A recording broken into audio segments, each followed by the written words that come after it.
நெஞ்சுக்குள்ளே இன்னாருன்னு சொன்னால் புரியுமா?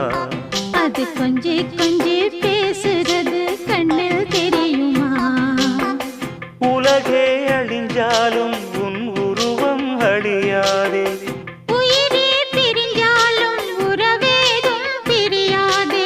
உண்ணாமல் உறங்காமல் உன்னால் தவிக்கும் பொண்ணு மணியின் நெஞ்சுக்குள்ளே இன்னாருன்னு சொன்னால் புரியுமா?